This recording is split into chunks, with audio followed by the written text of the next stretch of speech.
Whenever I speak to people, the first thing I ask is how many people have children and grandchildren. Because privacy affects everyone. When we can't control our most sensitive personal information, health records, then it creates two kinds of problems. The first one is people refuse to see doctors for sensitive conditions because they know the information won't stay private.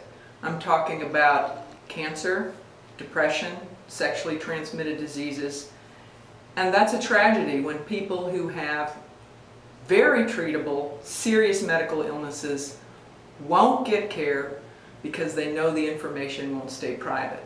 The other reason health privacy is so important is it's about jobs.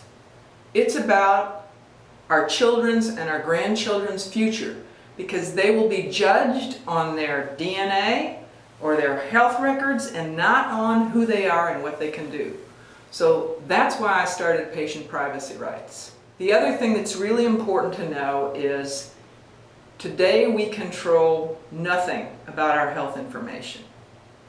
Everyone else, every other corporation that touches it, uses it and sells it. From hospitals to electronic health systems to pharmacies. Pharmacies sell prescription records. Insurance companies sell our information.